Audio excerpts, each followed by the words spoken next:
and their stories of migrating to the U.S. I want to mention that during this presentation, I will be talking about topics that may be potentially discomforting to listen to, so I encourage you to take care of yourself and take a moment to process what I may talk about.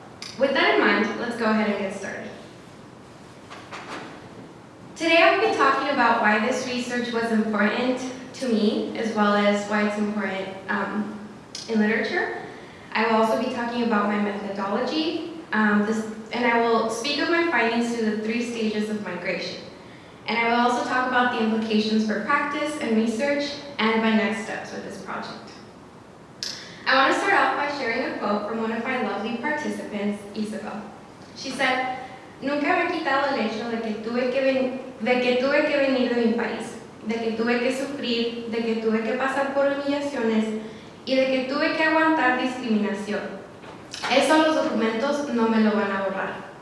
She suffered and experienced various forms of discrimination, and for her, being undocumented now won't erase those experiences. I'm starting with this quote because this is the case for many immigrants. There's privilege in being documented, but there are experiences that persist over the years. There's memories that are traumatic and never stop hovering over our shoulders. This research was important for me because I grew up undocumented. Growing up, I had many experiences that I never understood, experiences that I didn't know how to talk about, or if I was even allowed to talk about, because disclosing my undocumented status could mean putting my family in danger.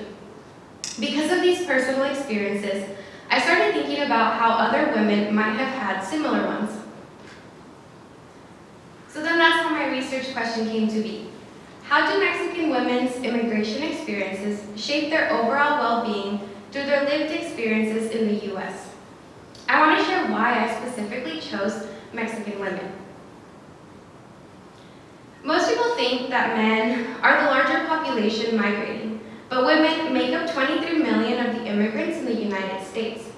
More specifically, Mexican women make up about 5.3 million of the women immigrant population. So that's almost a quarter of all women immigrants in the U.S. This makes Mexico the single largest country of origin represented by immigrant women in the U.S. It's important to give them attention because there are systems of oppression in place for immigrants, but more specifically women and women of color. Not only are these women having to face anti-immigrant sentiments and laws, but also the risks that come with migrating, such as gender-based violence, discrimination, detention, and being deported. Of course, this doesn't only happen to Mexican immigrant women, but to many other people as well. After receiving IRB approval, participation inclusion criteria included participants that self-identified as Mexican, women or women identifying. They had to be at least 18 years old and must have had previous experience living in the U.S. undocumented.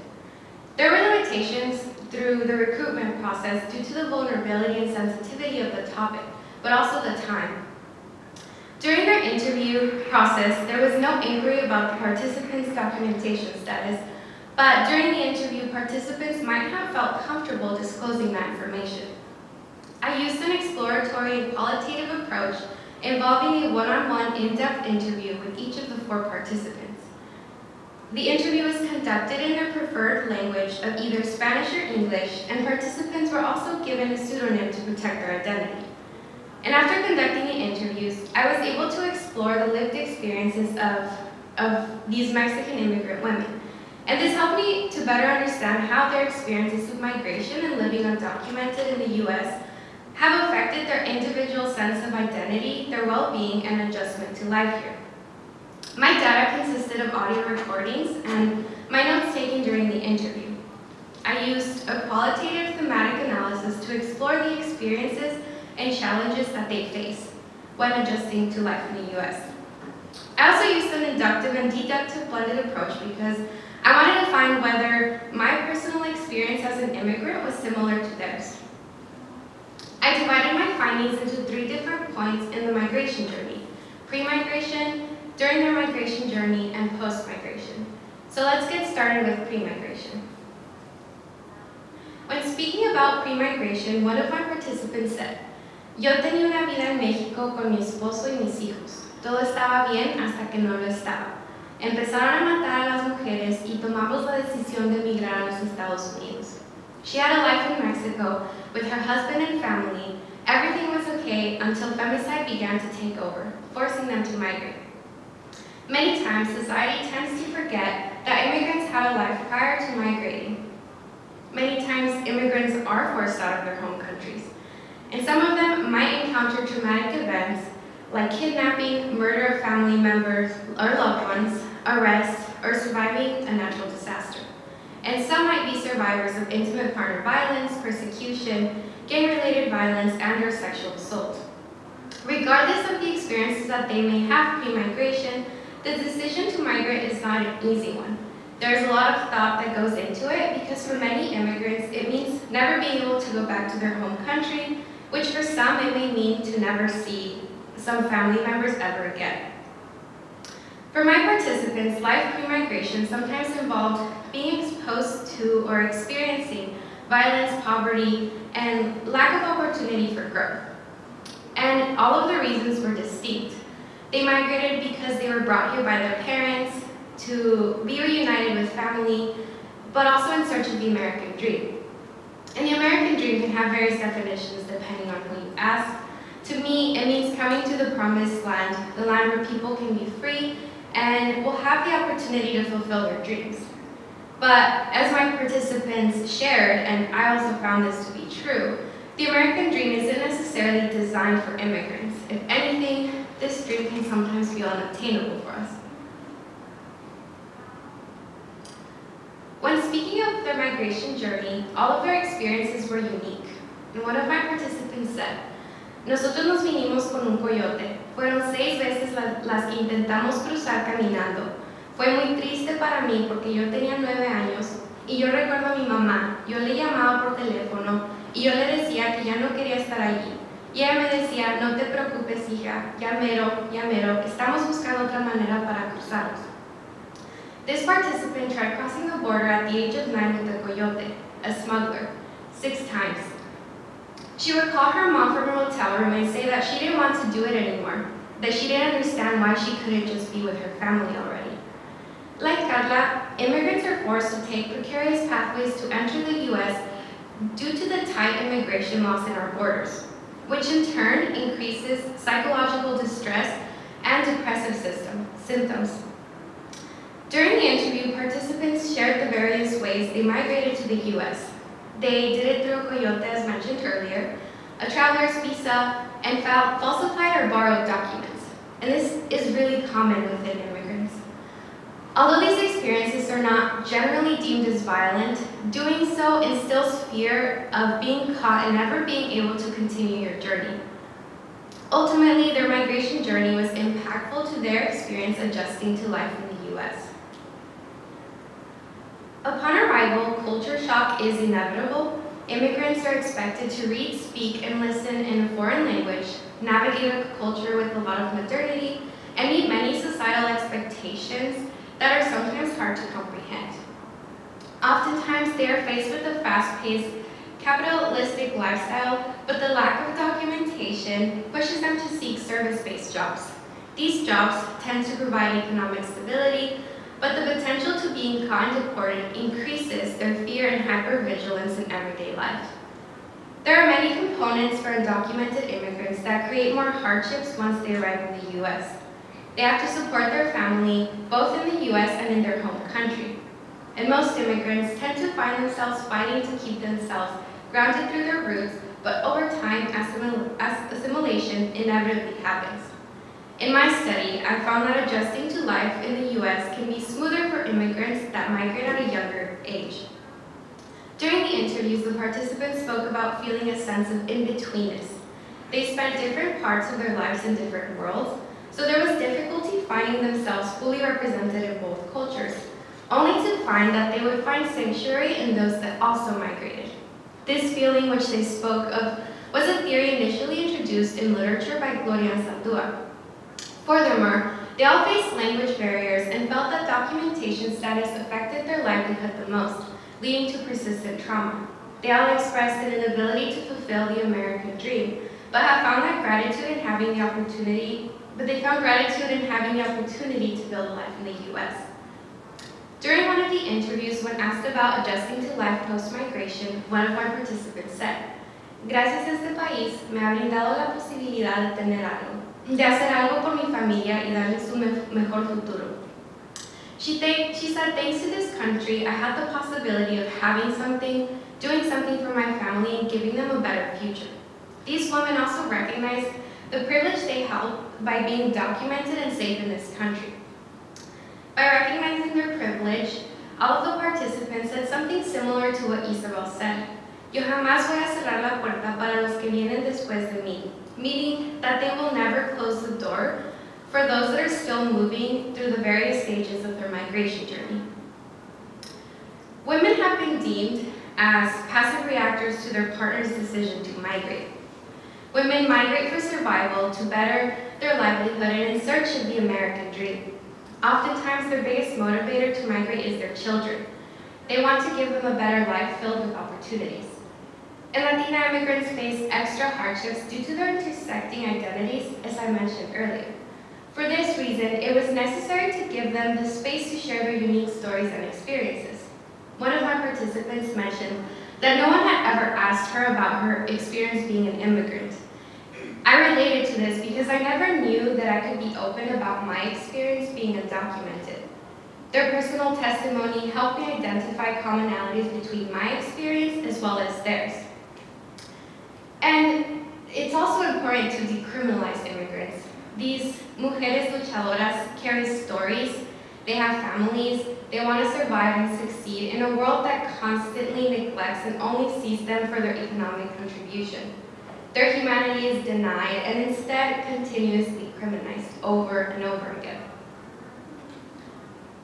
Through research, I have found that there needs to be an action for psychologists to make psychology a sanctuary discipline by using and integrating intersectionality theories, trauma-informed care into policy, research, and practice with Latinx immigrants. I'm a psychology student, so this is really important to me because I never thought that any of this existed or was possible for us. So it's necessary also due to the intergenerational trauma that comes with migrating. Therefore, we need to work with immigrants in longer studies to identify the long-term impacts of migration. It's essential to also be culturally inclusive and sensitive when creating systems that are going to be used in aiding the adjustment period post-migration. We need to create services that are accessible for them to be screened for depression, anxiety, and/or post-traumatic stress disorder by those with proper training in trauma-informed care, such as healthcare and social service providers. And this study is academic, it was, and this study was done to give immigrant women the spotlight to share their stories and know that they're not alone. But in interviewing these women, I found that it was essential to gather this information, but it was also done with the intention of creating a piece that tells the stories that they shared, but also my stories growing up undocumented. This is a piece, I created a piece, and I titled it Nunca digas tienes, papeles, and it's a piece where I get to explore my study in a creative way that is more comprehensible to audiences that aren't in academia, a piece for the woman I interviewed. A place where I can write freely in Spanish and English with the hope of bridging my identities. A place where I can share stories that have oftentimes been suppressed because we never knew if we would have the space to share them. Their stories are valuable and they need to be told because through the sense of in-betweenness, we sometimes get lost in that in-between. Sharing our stories is imperative to making our voices heard so that we can create services that are inclusive but also sensitive to the persistent trauma that immigrants often experience. The study was essential to get closer to comprehending the unique experiences that immigrants have. This is a piece that I don't think I will ever finish because we're not done telling our stories and talking about our experiences as immigrants, but also because our migration journey never truly ends. Lastly, I'd like to mention that during my interviews, the participants were asked to give advice to those that are still in their migration journey. And this is what Carla said. No tengan miedo. Mientras seas luchona, trabajadora, no hay límites. Nosotros podemos hacer muchas cosas a la vez. Si vienen cosas difíciles en tu vida, son por algo. Pero ahí no termina la vida. Hay que seguir y pues pensar en nuestras familias, sentirnos orgullosas. Es una suerte venir a un país donde te ayuda por todo. Hay muchas razones por las cuales seguir adelante y no rendirse y siempre buscar. Aquí en este país es el país de las oportunidades y estoy orgullosa de estar aquí. Thank you.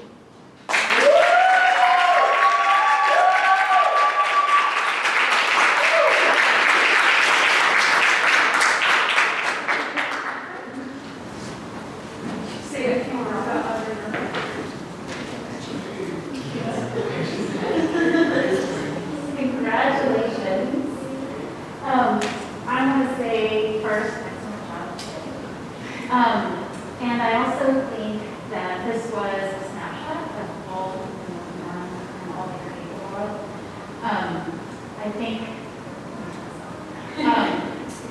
I think that obviously you have mastered done an excellent job moving towards the traditional or academic part of the thesis project, developing the literature and the writing, creating a new original research project, collecting data, going through the labor-intensive hierarchy, full board process, which you did. So all of that, you did an excellent job in. But what I think is striking and so impressive about what you did, and are doing and continue to do, is that you embraced the whole process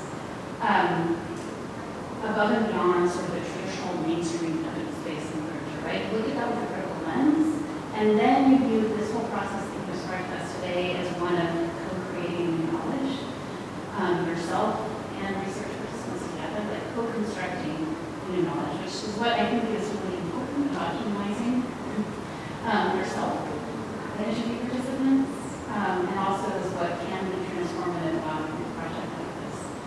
Because I think you really showed us what it can mean to be a qualitative researcher and what it can mean to be a scholar activist, and take the things you learn from all those different perspectives and produce social change.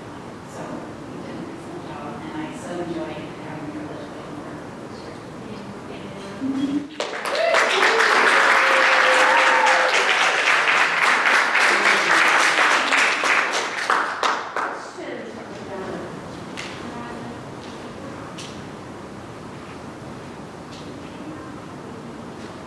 What was the hardest part about your research project? I think, this is making me emotional now. I'm like Dr. McCracken. I think at the beginning, it was really hard to get started because I knew I really wanted to research work about immigrants. And so when I first spoke to Dr. McCracken about my project, I started researching in thesis prep, and it was really hard to read everything because I started finding parts of myself that I had never looked at before. So then it was important to first understand my experience and then be able to move forward with that. So then coming to Dr. Hepburn, I was like, I have this big project. I know it's my first time in your class, but I think you're the perfect person for this because you've worked so much with these people.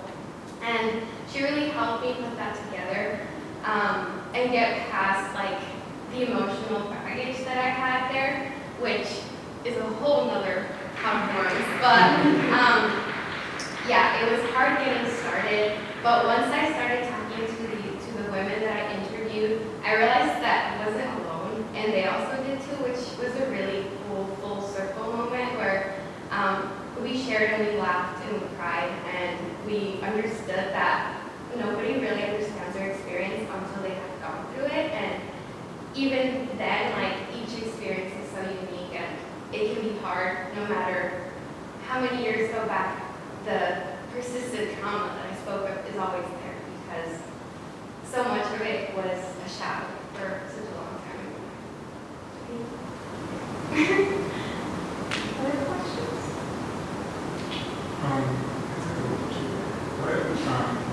What was like the age range of people that talked to also maybe one-on-one interviews, which is what you do sometimes, which you do regular, which you do different. Yeah. So it was interesting because I mean, gathering participants was really hard. And I had 4 of them, and they were all in like different age groups. So I had 20s, 30s, 40s, and 50s, and they all migrated here at different points in their life. So they all had very different experiences because one of them had started an entire life in Mexico, and most of the other 3 came here at a young age. So that was really interesting to see how, depending on how much time they spent somewhere, their life really was different here. But I think like future research, I would have loved to speak to as many people as I could.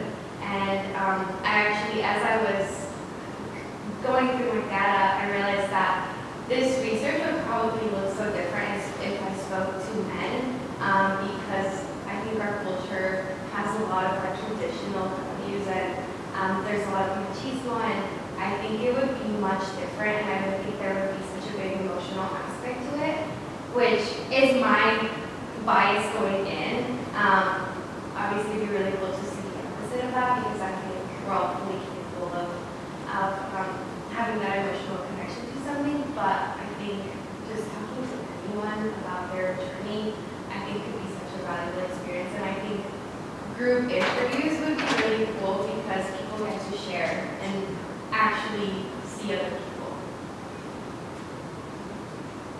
Time for about one more. What inspired the title? Like what meaning came from that? Yeah, so Nunca, digas, tienes, papeles is like, when I was starting kindergarten, it's something that my mom said to me when I was really little. And so that's always stuck with me since, I mean, I'm full transparency, I'm documented now, so it's a different experience now. But at that age, that's what she told me going into school, because it was the first time that I was going to be around so many people. And it was like a way to gatekeep us and protect us from exposing ourselves, but also them at the time. So yeah, that's where it came from. My mom, like just her trying to protect me when she wasn't there.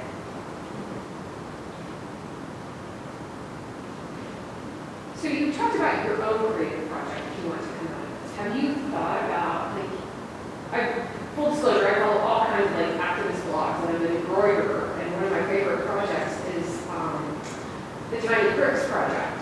And so it's like women who are doing embroidery work on things like handkerchiefs or old tablecloths, and they have Trump messages, or they're just trying to like express their rage and their grief in kind of stitching. When you think about a creative project that maybe you would go back and do with these women, what are some ideas you have? What do you think you guys could make and put out as activist work and connection work and healing work? Yeah. Wow, I never really thought about that, but the first thing that comes to mind, well, I used to dance, so I would say that's the biggest one. I used to dance with Puerto Rico, and I think that would be really cool to make them, and my mom sews, and so does my grandma. My grandma used to make us our skirts, and I think maybe it would be really cool to make skirts that have words on them. And like through sewing and stitching and crochet and embroidery, I